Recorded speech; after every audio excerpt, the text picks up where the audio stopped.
Well, hello, everybody, and welcome to your weekly astrological weather. This is your place to get practical guidance for not only navigating, but thriving with the cosmic tides. We're so happy to be here with all of you. Thank you so much for joining us here today. My name is Amanda Walsh. I'm the founder of Astrology Hub and the host of this show. And I am so happy to be here with your favorite weekly weather woman, Predictive Astrologer Ann Ortelee. And I know we're going to go quickly into the theme and into the energy for this week and giving lots and lots of guidance for how to work with it. Before we do that, we have a very exciting announcement. We have our first workshop with Ann scheduled and open for registration. It's July 14th, and it is your chart signature. So you've probably heard us over the last few weeks talking about are you mutable? Are you fixed? And are you cardinal? All these different ways. Also, well, Anne's going to explain it even better. But we've been talking about your chart signature and how that's influencing how you're making decisions this year. So are you making decisions early? Are you making decisions in the middle of the year? Are you making decisions at the end of the year? But this is a bigger conversation about your chart signature in general. So the first workshop is going to be how to actually calculate your chart signature and then how to interpret that. So Anne, can you tell us a little bit more about this? Sure. My volume just shifted. Hopefully it's coming in okay. Sounds good. You got good? Okay, yeah. It just went whoop, way down. Okay, so what we do is we know we're a Scorpio or we know we're a Virgo, but really what we are is a blend of our planets. And all of us have had the experience of meeting someone and going, you don't really seem like a Scorpio. And just earlier when I was running through this with Jamie, who's going to be my co-host on these workshops, we did her chart. And she's actually a mutable fire. So she feels like a Sag, but when you meet her, she's like very flexible. She does stuff like we're doing the pockets. She and I are doing the pocket. So I mail them into her and she goes, I don't have a pocket. That's the Scorpio part. But she likes the Sag. Like, well, it comes when it comes. And so she's a Scorpio, but she comes off like a Sag. Yeah, comes exactly. Off like a mutable fire. Exactly. And she's a candle. She's movable, flexible. She got nice red hair. She has very Scorpio eyes. She does. But she has this red hair and she's very pleasant and personable and charming. And so she's a Sag energy. Her signature is Sagittarius, mutable fire, but underneath beats the heart of a Scorpio. Boom, boom, boom, boom. So she doesn't miss a trick. I only have the pockets through here. I'm like, oh, I know what you have. Okay, you want it? I'll pass it to you. And then I mail it off. So it works well, because she's controlling. Scorpios are always control things, but she's flexible, Sagittarian. Yeah. And educational. She teaches, she's good at teaching and explaining and having great ideas. Sages often have wonderful ideas. The idea for pockets was hers. The idea for these workshops was hers. And she kind of plants the seed and then it kind of grows. Mm-hmm. And that's, and you kind of, she's just good at kind of, what might be good. Yes, exactly. And it might help to educate. Right. So, yeah. And so that's the, as a manifesting energy of a Scorpio, they like to create things, because the egg and the sperm get together and make the baby, right? So she likes to create stuff, but she's a visionary creator. Right. So each one of you has your signature, which is a combination of the elements, right? Yep. The elements, the modes. And is there anything else that we're like putting into the equation?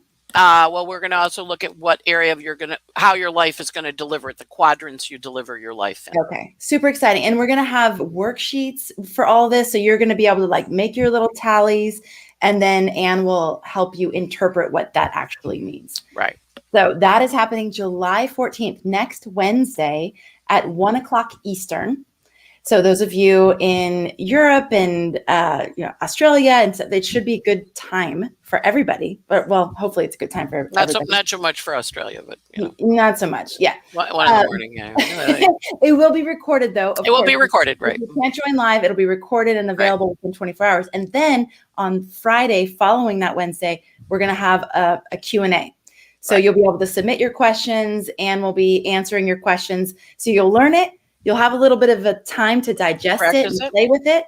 And then you'll be able to bring your questions the following Friday. So that is now available. Go to astrologyhub.com/your-chart-signature. That's astrologyhub.com/your-chart-signature. We would love for you to join us for that. And if you are an Inner Circle member, make sure you enter your discount code because you get your 20% off of this workshop as usual. Okay, so that is coming. We're super excited about it. We've been like brewing with what are the workshops going to be? What are the workshops? Yeah, exactly. This is the first one. There's going to be many, and we're going to make them progressive. So you're going to learn something this time. You're going to build on that next time. And we're just going to keep building your astrological library with goodness from Anne. So, all right. Well, Anne, let's talk about the weather. What do we have going on this week? Well, if you remember, I said last week was going to be full of surprises, and it was, because Mars came to oppose Saturn, came to square Uranus, and he acted up. He brought up all sorts of things. So we had a lot of activity, a lot of news in the world. A lot of people had, oh my goodness. So now this week, Mars last week was action guy, and he broke free, and he went, all right, I broke free. I got out. I escaped. I changed things, Uranus. Changed, sudden unexpected changes, right? So if you had them in your life, they were big. Now this week, Venus does the same thing. So Mars went first and he kind of blew the doors off. And now Venus comes along and she goes, okay, I'm going to oppose Saturn. And then I'm going to square Uranus like Mars did last week. So now you get the next part of the story, right? Because Mars and Venus are our personal planets. Venus is how we get stuff. What we want, and Mars is how we get stuff. So Venus and Mars are traveling together, and they're going to meet up next week when Venus catches Mars. But in the meantime, Mars blew the doors open, and Venus now goes, okay, so now what happens? And she's going to retrace the same steps Mars did. And so we're going to have that kind of aha, oh, wow, this is what it's for. This is what it actually means. So if last week you got mad with Mars, because sometimes people got mad at the stuff that happened, this week you go, oh, that's what it really means. And how do we use it? Because that's what it means to me. Remember, Venus and Mars are in very personal signs. They're in the sign of Leo, and we're all here to do our sun. Whatever your sun sign is, you're learning how to do that. So, I often have Libras come and they go, I'm horrible at relationships. I'm like, well, you're learning how to be in a relationship in this lifetime. It's not something you're supposed to be good at. It's you're learning about it. So Venus and Mars are both saying to our suns, everybody's sun, well, what is it you're here to do? And what do you want to become good at? And so this is the two of them kind of looking at Saturn and going, well, those are some old behaviors maybe you don't want to do anymore.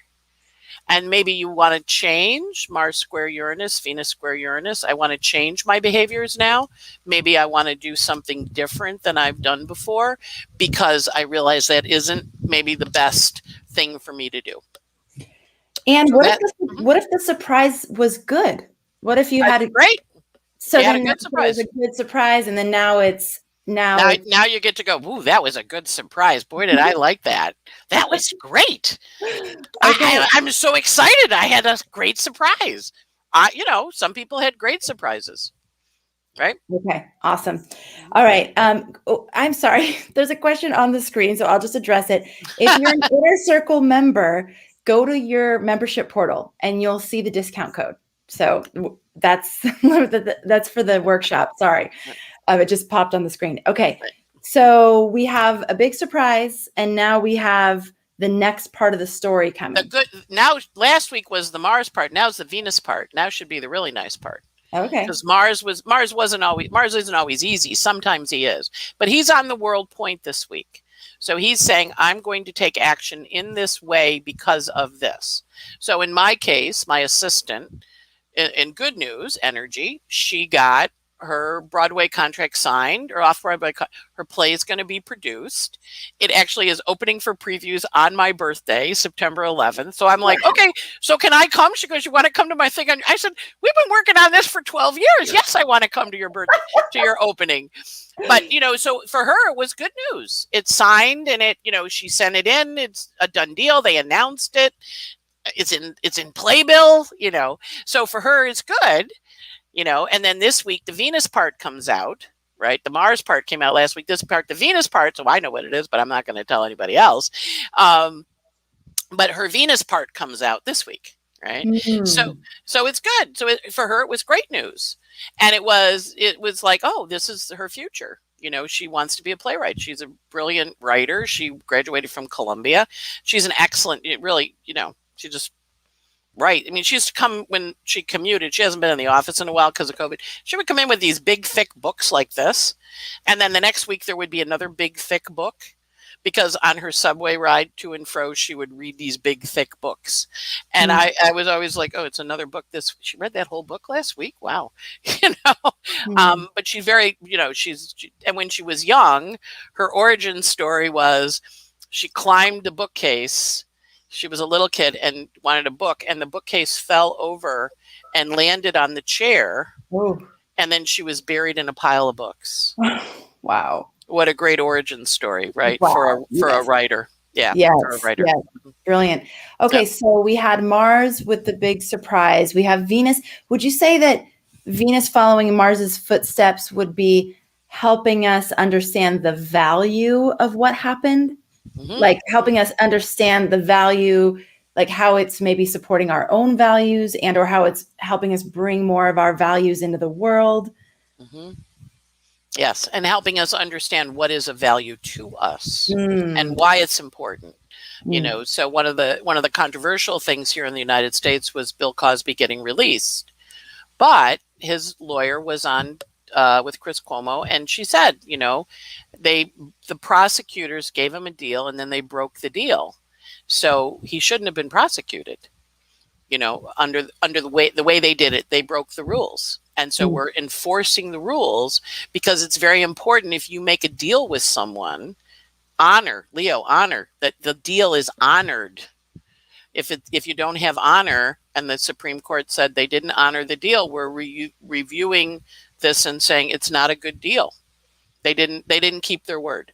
The prosecutors did. The government didn't keep its word. So if you make a deal with the government, you pay your taxes, and then they come back and they go, oh, by the way, you paid those, but you owe us more. And you're like, hey, I paid what I was supposed to. No, we have more. You want the government, the authorities, to be honorable, right? So it was very, contentious, but it also was, you have to understand, Mars and Leo says, I have to act with honor.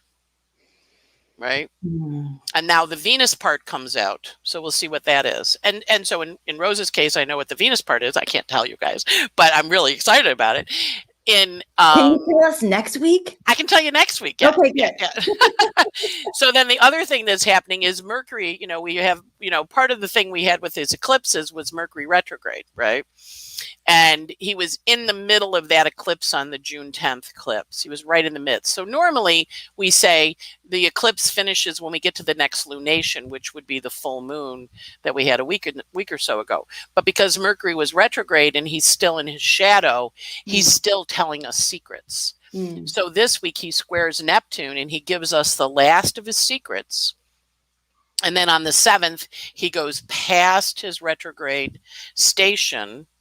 And he goes, okay, I've told you everything you need to know. And then he leaves Gemini on the 11th and he goes into Cancer.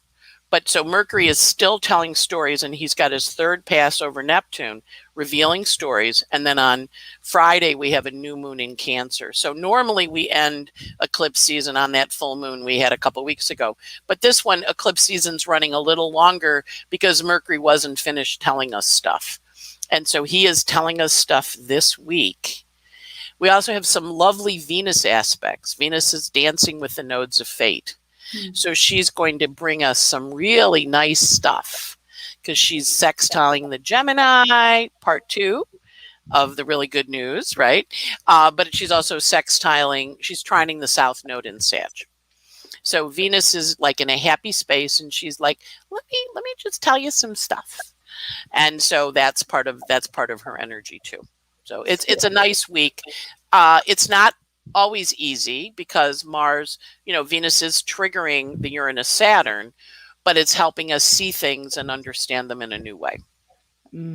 Okay. And would you say, in terms of Venus dancing with the nodes of fate, would that be, I mean, what does that mean in terms of how that will be showing up for us? Well, once a year rather, she dances with the nodes of fate. So it's a sextile and a trine, so it's an easy dance. Okay. So it's usually an offer you want, or it's something you like, or it's like good news part 2, job offers. Oh, that's the day I start. Oh, gee, this looks, in Rose's case, I know what it is. So it's like, this is really, the third time you've said know. It. You are really seeing that. I know. All exciting. But yeah, and so it's the Venus trining the nodes. So it's like, oh, this is really good news. There's part 1, part 2 news. So part 1, part 2. Think of it that way, because Mars aspected the nodes a couple weeks ago, right? And he said, I'm going to get some action moving. And now Venus comes along and she says, okay, let me tell you the action. And she argues with Saturn a little bit. And then she argues with, Uranus a little bit, but she kind of goes, okay, bye, boys. And then she goes off and does her thing. And she meets up with Mars, and then the two of them hatch a plan. Right? Yes. So it's good. And then Mercury is going to go into Cancer. Now, we've had Venus in Cancer and Mars in Cancer and the Sun in Cancer. Now, Mercury is going to go into Cancer. So every 2.5 days, he's going to change his emotional state. But he's just really happy because he told all sorts of stuff with this Mercury retrograde. And if you think about when Mercury went into his shadow, he went into Gemini May 3rd. He entered his shadow May 15th. And he went retrograde May 29th. He went direct June 22nd, and he leaves his shadow July 7th. If you think about all the stuff you have learned in your life since May 3rd, May, June, July, think about all the things that came out, that you learned about, that you figured out, that you went, oh, wow, what happened? That energy of the Mercury retrograde tied in with the eclipses and the node of fate brought all this stuff to light for us to do. Now, I have clients who found siblings. I have parents who fessed up to clients that they had a sibling that they didn't tell the kid about. I have people that found paperwork and documents that kind of changed things because it was Gemini Sag. I have people that took education programs that really shifted how they thought about things. People that signed up for foreign adventures or learning new strategic techniques that really shifted. I had a few clients come back. I'd made a recommendation. They do something called EMDR to release kind of post-traumatic stress, and it did release a lot, and it really freed them up to go do their thing, because you're going back with Mercury retrograde on the nodes. He says, go back and understand what you were taught. What were you taught as a kid? What's in there that your belief systems? We're trying to change the structures. The only way we can change the structure is if we change how you think about it. We get you to expand and look at it from two sides, or look at it from two perspectives, or understand it in a different way. And so there's been this whole amount of stuff since May 3rd, when Mercury started dancing in Gemini, but also dancing with the nodes of fate. People think about all the stuff you've learned or that's changed since May 3rd. A lot. This is where I have to use my little technique of looking at pictures or my calendar or my journals, because it's hard to isolate that period of time. I mean, I feel like so much of this entire year, we're learning a lot. We're like you said in the beginning of the year, we're learning how to fly.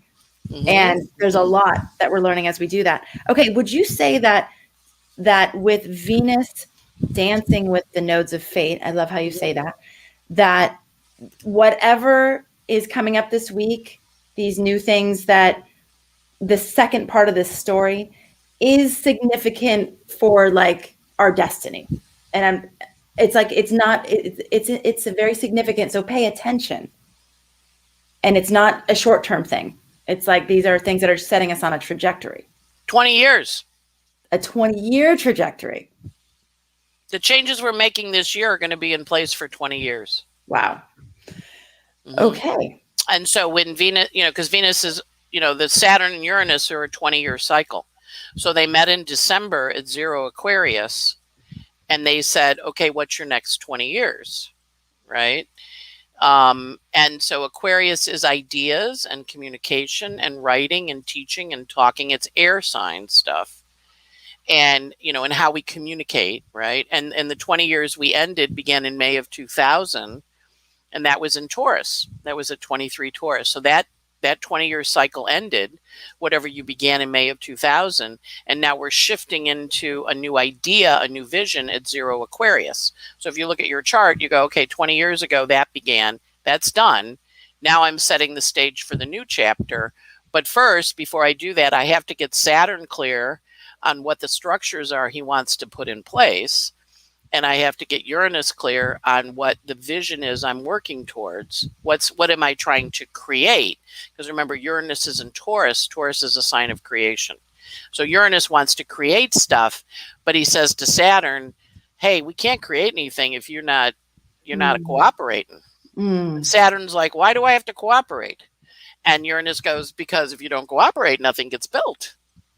And so they go, all right. And so that's the negotiation that's happening now. Mars coming along to Saturn and saying, I'm going to leave if you don't do this. Or in the case of Bill Cosby, you get to leave jail.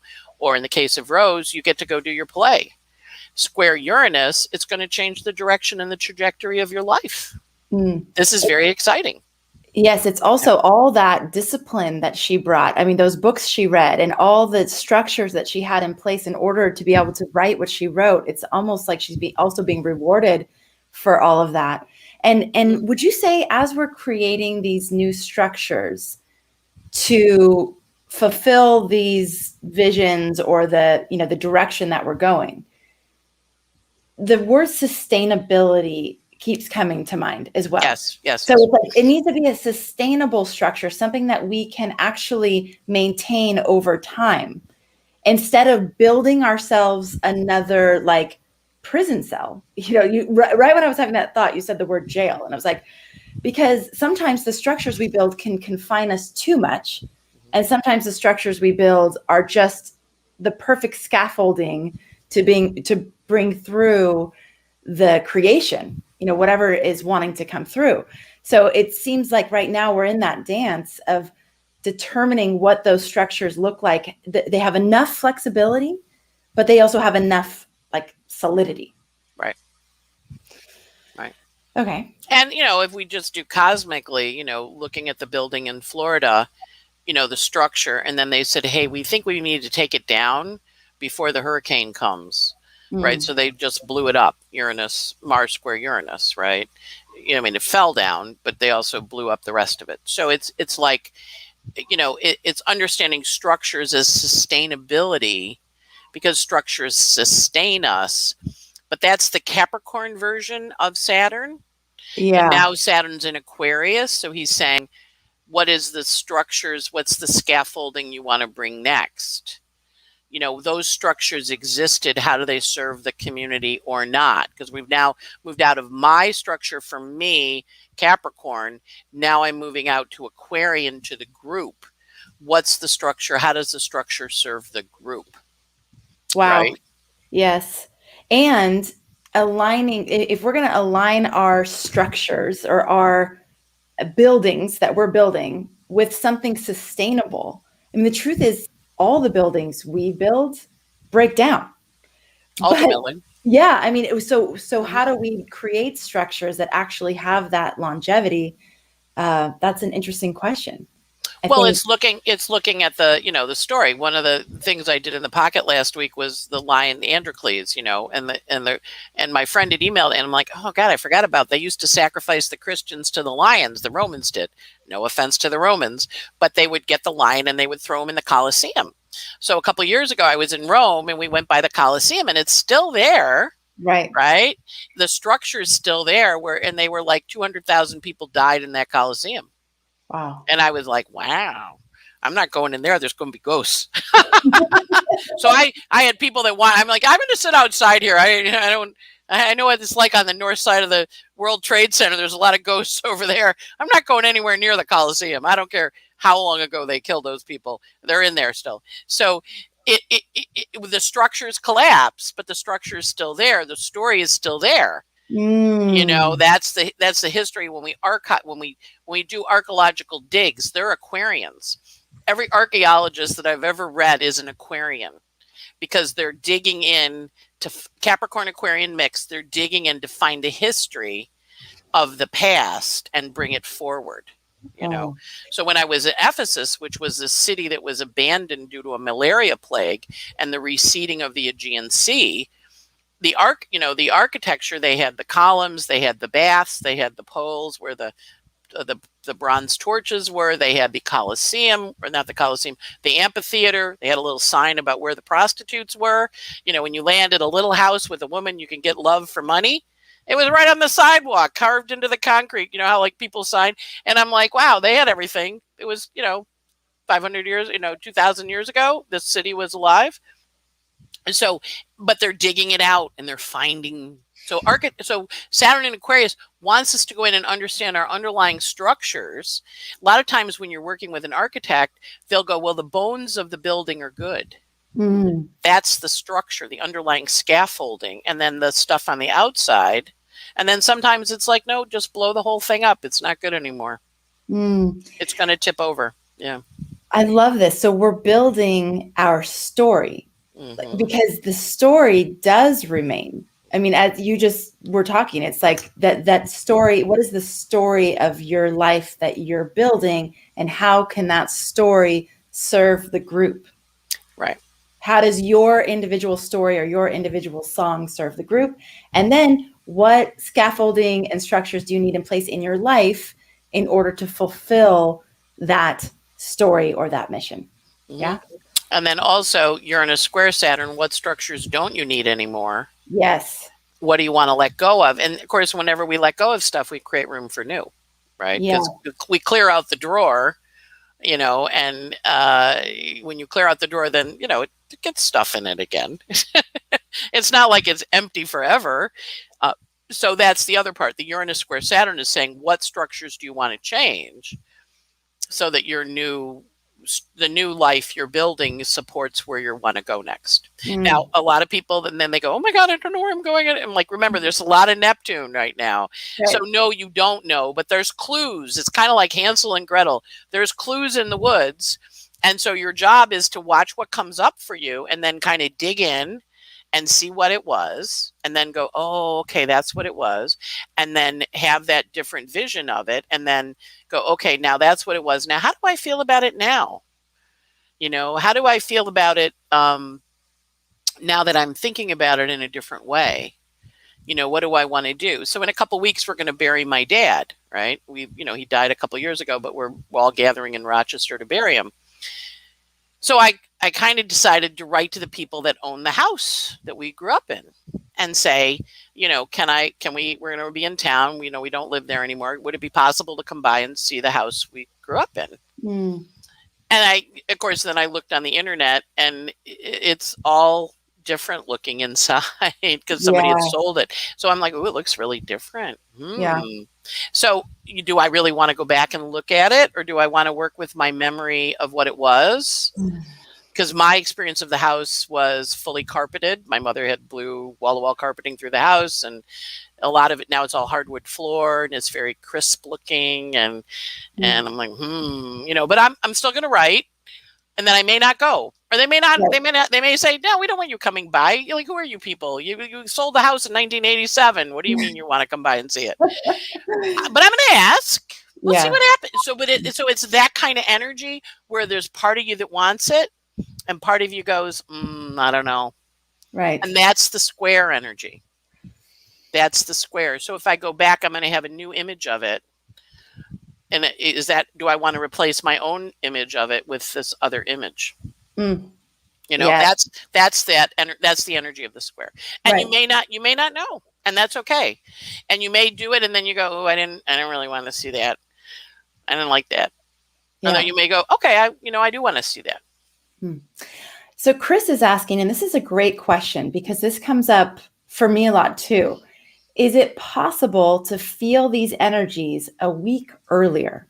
Oh, of course. Yeah. So when we're talking about these energies, and we talk about specific days and things, but sometimes that'll happen to me with the pocket too, that I'll be listening. I'll be like, gosh, I really experienced that yesterday. Or and especially if you're really sensitive to energy, right? And, or if it's hitting something in your chart and sort of like humming and vibrating that point in your chart earlier than the actual day. Yep. Yeah. And because remember, the planets are kind of like trains coming in. So as when you're standing there watching the train, you're at a like upstate, you're standing on a platform and you see the light approaching. Oh, the train's coming. Or you're in the subway, you feel the wind. You're feeling it arrive. You basically do a 10-degree orb. So when we do the aspects, we're doing when it's precise, when it's culminated. So you could have had the experience coming in and it goes, oh, that's what that's about. Because there's a buildup. Kind of like, I'm going to make you blush, Amanda, kind of like sex. There's that buildup, right? And then when you get there and you go, that was fun, that's the culmination.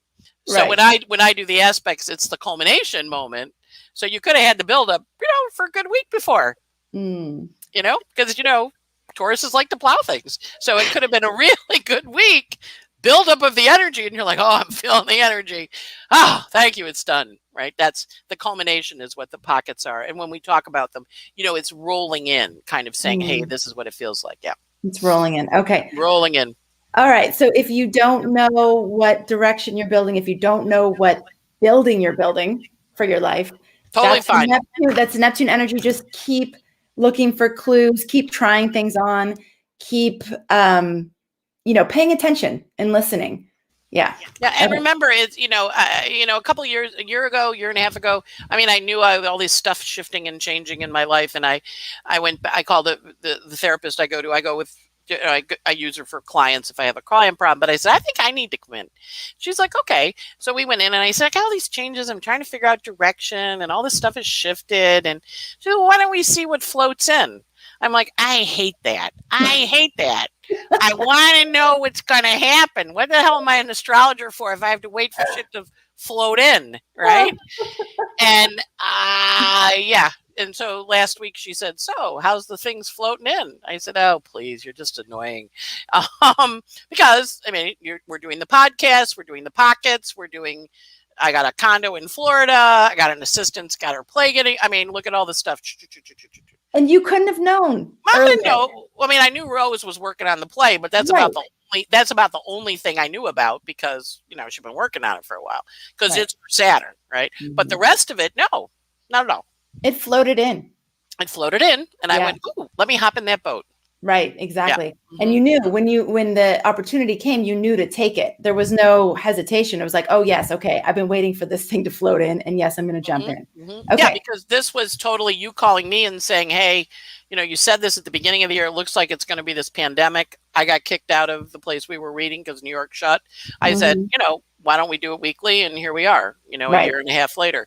Right. So, you don't know, but you knew we got there. So it's kind of an interesting, and I think that's part of, most people that study astrology are slightly controlling. That's just part of our underlying core structure. Our core infrastructure is we like to control things. So with that in mind, but when you're in a tumultuous time where you don't have control, like we are now, then you have to go, okay, so what's showing up that's presenting me options and what are my best choices? And that's really the best place to sit. Like, well, what are my best choices in this circumstance? What can I actually do now? And I always go back to that serenity prayer, the wisdom to know the difference. Change the things you can, accept the stuff you can't, and know the difference. And so our job is to sit in knowing the difference. And in that space, we're in our heart center and we're working from our heart's place because Venus and Mars are saying, well, this is what your heart wants, right? And you're like, it is, but it kind of scares me. And Venus goes, I know, but it'll be fun. And Mars goes, you're ready for it, aren't you? And you're like, oh, maybe not. Oh, I don't know. And so the invitation's being offered, Our sun hasn't gotten there to accept it yet. Our sun is still having emotional processing because the sun's in Cancer. Watch what happens when that little puppy goes into Leo at the end of the month, because the sun's going to be like, yeah, this is what I want, because we're all going to be coming from a place where we really want to shine. Mm. Okay. Mm-hmm. Very helpful. So, Anne, what is the theme of the week then? What would you distill it down to? The theme of the week is easier than last week, because last week was kind of perhaps a little more aggressive, but this is follow your heart. Okay. Follow your heart, because Venus is whispering and she's saying, well, you really want this, don't you? Mm. And, when she whispers in our ear, sometimes depending on how we feel about Venus, we might go, but, is that really okay? Venus goes, yeah, it's okay. Come on, come here. You want it. you want it. And she goes, don't you? And you're kind of like, I want it. And she's like, well, come on. Well, what? Can I trust it? She's like, well, we don't know about that, but come on, you want it. And you have to kind of honor Venus. I mean, who wants to? You don't want to piss off Venus. Yes. She's in charge of love and money, so do not get her mad. Those are two of the, and chocolate. She's in charge of chocolate too. So, no chocolate for you. If you're Perfect. All right. What are the other major things going on this week? Well, we had the nodes. We had the Venus on the nodes. We have Venus arguing with Pluto and Uranus. We have Mercury leaving his shadow and telling tales. He also gives you a strategic approach July 9th. He'll give you a different way of looking at things. So, because he's coming up to square Athena. So he has hard aspects. Mercury has hard aspects with Pluto and Saturn. A lot of times that's like he gets in trouble for telling things. He did it, he told, and everybody goes, you're not supposed to tell. And he's like, well, I already told. Can't take it back. You heard it. So there's a little bit of a punishing energy there with Mercury, with the big planets wanting to be mad at Mercury for talking out of turn. So if someone says you're not supposed to talk about that, that's really your key to go, oh yeah, I should talk about that, because that's Mercury wants it exposed. So he's encouraging you to talk about it. And then Mars is quiet this week, and Saturn says clean out your drawers, clean out your stuff, because he has a hard aspect with your home and hearth. He also says, if you're feeling a little fat, good time to go on a diet, good time to restructure things. And Neptune has, it's semi every 2 year. I don't know, what's that, semi-annual? Biannual. Neptune has its biannual sextile to Ceres. So every 2 years or so, Neptune has this aspect, and Ceres says, what is it you want to create? So there's a lot of energy around how we create. And also there are partnerships changing. Because Juno is aspecting the nodes of fate, and she is saying, I think we're done with that partnership, or I think we're done with that relationship. So as we watch that kind of shift out, because that may be part, the Mars aspect, you thought you had a relationship, but you might not anymore, right? Because Juno is on the South Node, and she's saying, I don't want to do this relationship, at least not the way it's been done. I want to change it up to a different thing. And that wouldn't necessarily be new relationships coming in because it's on the South Node. It's more of a releasing energy. Juno is retrograde, right? And which means she's looking backwards, and she also is on the South Node. So it might be, oh my God, you're my mother. I married my mother. And you're like, you did. And then they go, what does it mean? You're working out your mother's stuff. It's okay. You got to work it out. You didn't marry your mother. You left her, but you married her. It's okay. What do you want to do about it? So it's also us looking at how we want to change our relationships. So if you marry someone and your mother always takes care of you, and then you marry someone and they always take care of you, and then you marry a third person and they always take care of you, we got a little theme here, right? So with Juno on the South Node, it's changing how we want to be in relationship. So sometimes it's talking more. Sometimes we know, I need to set that up. So earlier this morning, I was doing a lesson with one of my students, and she did a reading for somebody, and then she checked in, and the reading had been very accurate. So the woman said, can I come back? And she said, yes. And so she did a reading, and then she goes, and so now I'm in the uncomfortable position of charging her. I'm like, no. You didn't set it up before. Don't go back. I'm like, no, you didn't set the frame properly. You gave her a free reading, which was fine because you were practicing, and now you want to charge her, but you need to set that frame ahead of time so that she knows the deal rather than circling back in. So it's about you understanding what your deal is, what you need to do differently in the relationship to shift it forward to what you want it to be going forward. So like, I don't want to have to do the dishes anymore. Okay, well then that means other people have to do the dishes or we're eating out. Right. It's adjusting, but you have to, a lot of times you're going to be adjusting from a place of, I don't want to do this anymore. And it's like, okay, what do you want to do instead? So we're in that, because remember, Saturn's retrograde. So he's saying, change the way you've always done it. Change your structures. Understand the structure you built was good for that story, but now you're in a different place. What's the structure you want to build for the new story? Or what are the changes you want to make for the new story? Right. And instead of the resentment continuing to build because you're existing in a structure that doesn't work for you anymore, what I hear you saying is that it's very important for us to actually speak up and participate in creating the next structure that will be more supportive of where you are right now. Mm-hmm. So I said to the student, I said, the next time it comes up, you say, because she referred a couple people to her who paid her. Right. And you say, okay, because she's now setting up her website and doing some stuff. I said, so you say to her, oh, I set up my website, the next time you refer somebody to me, my price is on the website and it's this amount. And then you give them the information and then they get to say, you get to say, okay, I'm going to charge you, or they get to say, oh, you're going to charge me going forward. Like you get to have that conversation out of the dynamic of the fight. You know how like when you're in a fight and you're like, yeah, nah, and then, when you go back afterwards and you say, I was thinking about what we were talking about. And I think what might help is if we do this going forward. What do you think when you're out of the tension of the Mars-Uranus-Saturn square? Right. Wow. Because once we're out of it, we go, oh, I need to change the way I approach that. And now that I know better, I'm going to do better. Now that I know different, I'm going to do different. And it's, again, life is a learning school. We don't know all this stuff until we do it. I love what you're saying there, because there was a few times during this intense astrology of the last 2 weeks where things erupted and the choice was, do you want to address this right now with the energy at its high intensity, lots of emotions, or let it lie a little bit and come back to it? And I think the key is come back to it, because so many times, I don't know about you guys, but for me, it's like, okay, well, it's over. I can kind of let it go.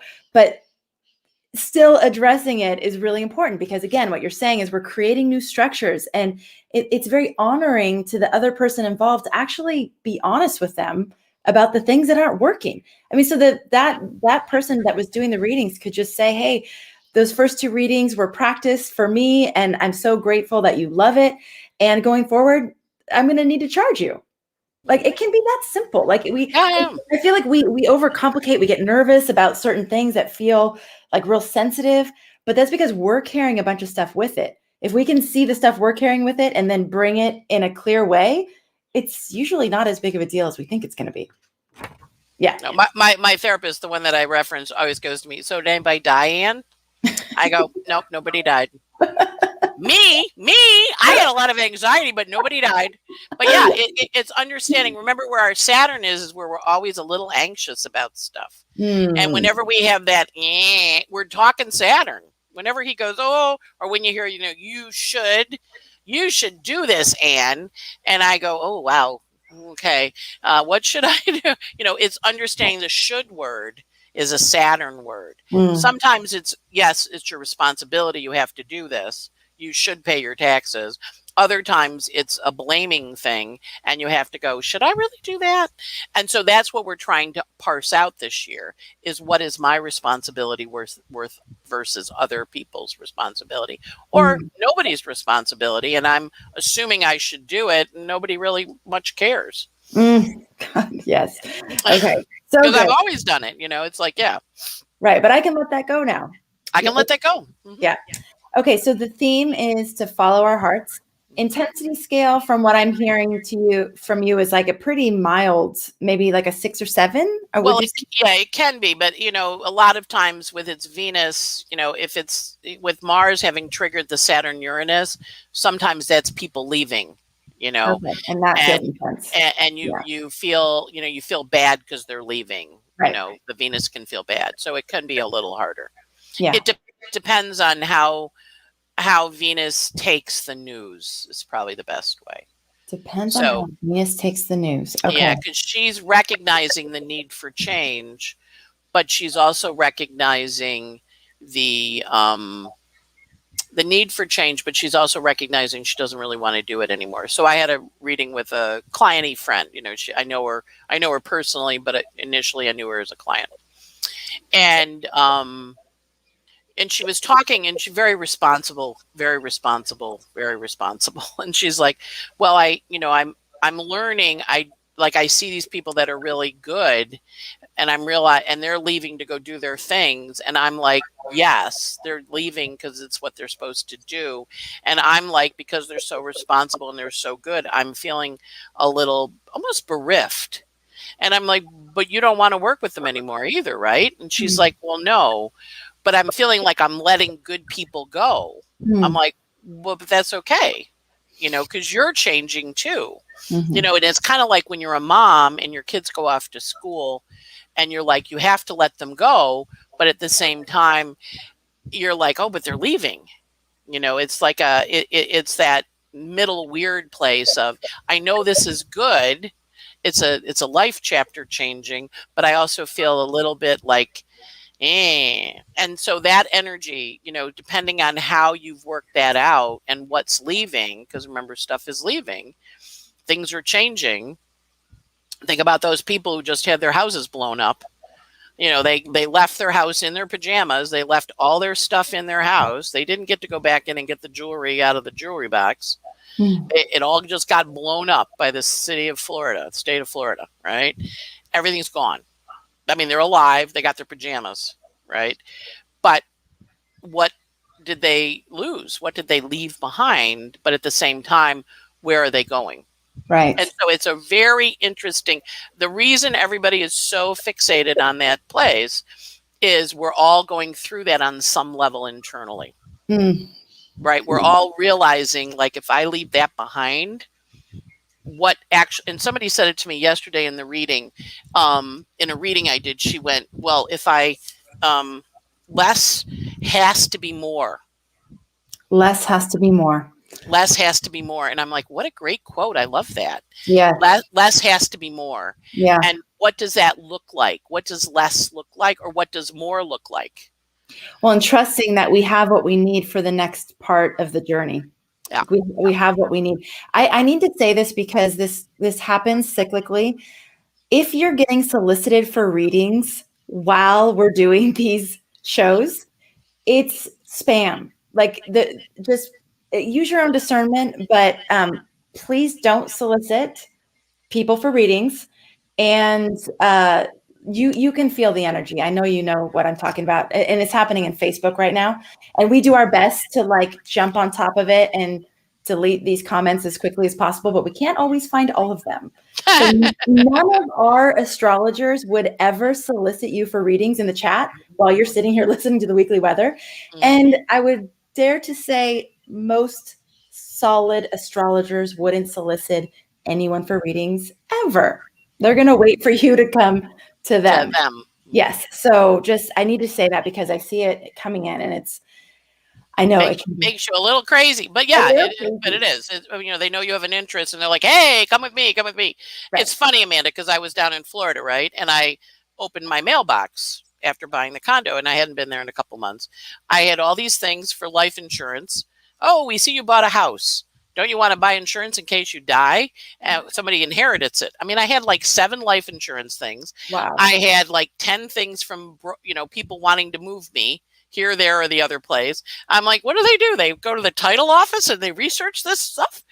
And it was all in my mailbox waiting for me. Yeah. I didn't solicit it. I know what I'm doing. I don't really need life insurance and I don't really need to move, but thank you for asking. So the same thing with these. They know you're here, you're interested in astrology, but kick them away.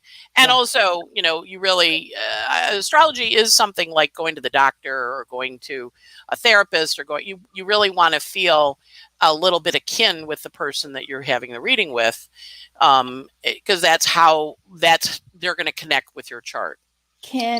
Safety. You want to know that you're respected. I mean, there's so much. It is a very intimate thing. It's a very intimate thing. Who you're going to have your reading with. Yes. Okay.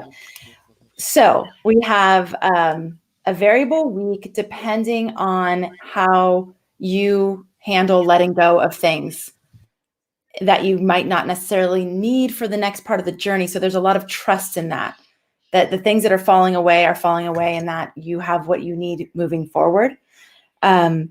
We're getting the next part of the story that may have begun last week. Mars blew doors open. And so now it's like, now what? Like, what does this actually mean? What's happening next with the things that were revealed last week? We have this idea around acting with honor. So this is the Mars and Leo. Yeah. And Venus. Yeah. How do we act with honor? Wait, hold on. You're muted.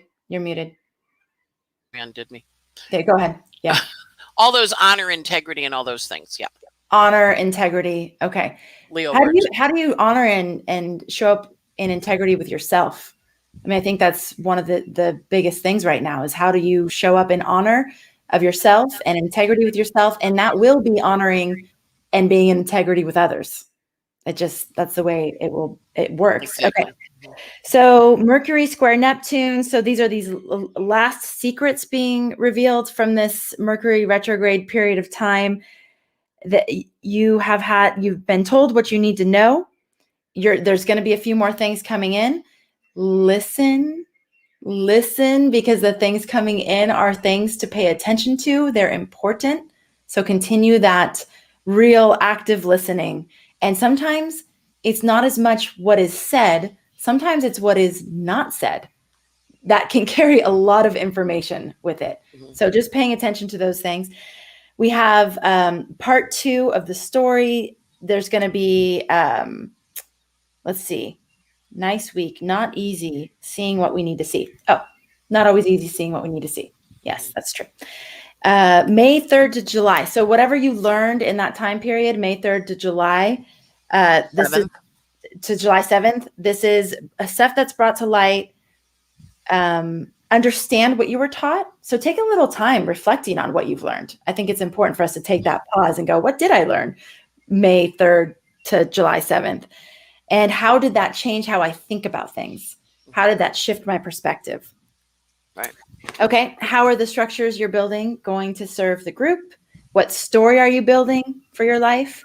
What structures don't you need anymore? If you're confused and unclear, just look at what choices you can make and ask this question: what are my best choices in this situation? You may not have the total big picture of the next 20 years you probably don't have the big picture of the next 20 years all like perfectly built out, but what are my next best choices? Trusting some of the, like, I'll know when I need to know.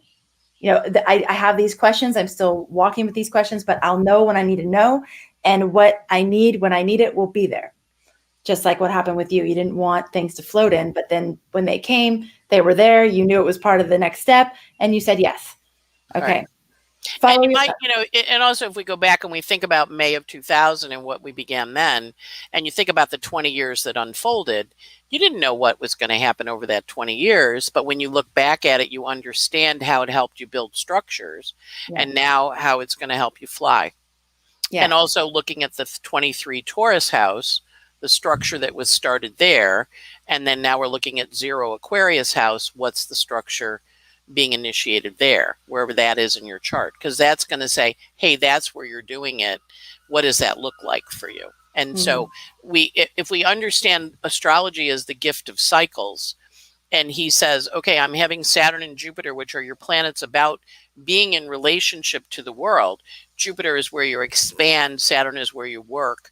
Jupiter is your guru teacher of a good nature. Saturn is your guru teacher of a disciplined nature. You've met your sensei. You've met your sensei. He met you in December and he said, this is the journey of the next 20 years. And you went, oh, really? And he's like, we just blew up the whole world, didn't we? And you go, you did. You blew up the whole world, COVID. And now we're doing a new 20-year cycle. He goes, And so we're going to restructure the world. Everybody goes, when are we getting back to normal? Well, we're restructuring to what the next normal is. And for some of it's very much like the old, and others it's completely new, but we're changing. And so when we honor that and we just go, okay, we are a growing being. You were a little geoblast at one point, an egg and a sperm in mom's uterus, and then you popped out, a human, and then you were a little baby, and now you're growing, and now where are you on your path? Where are you? Are you an acorn? You're a little sapling? Are you a big old tree? You're about to tip over in the woods and make room for mushrooms to grow. There's a journey of life. And, go watch Simba when he sings to the baby, or Mustafa when he sings to the baby, the circle of life. And I remember watching that Lion King the first time, and he goes, and then we turn into the grass that the zebras eat. And I'm like, oh my God, Disney, what do you mean? You're going to kill the father? Yeah, but that's how the kid grows up, the hero's journey. We're all on our own hero's journey. New chapter started in December, but it said, oh, I know you were so busy with the COVID last year. You didn't really get it all organized. So I'm going to give you a year. We'll be ready in January. You ready? Okay, let's go. So we got a year to get our ducks in order. Big. All right. So part of I love anchoring us in the bigger unfolding of where you are right now in your maturation process, right? This week, you're going to have some ideas around new strategies, July 9th, new strategies. This is a great week to clear things up, to start a new diet, to restructure, to let go of some dead weight. Yeah, to let go of some of the things that you don't need for this next leg. Partnerships changing. You could be deciding that you're done with certain partnerships. You don't want to do this anymore.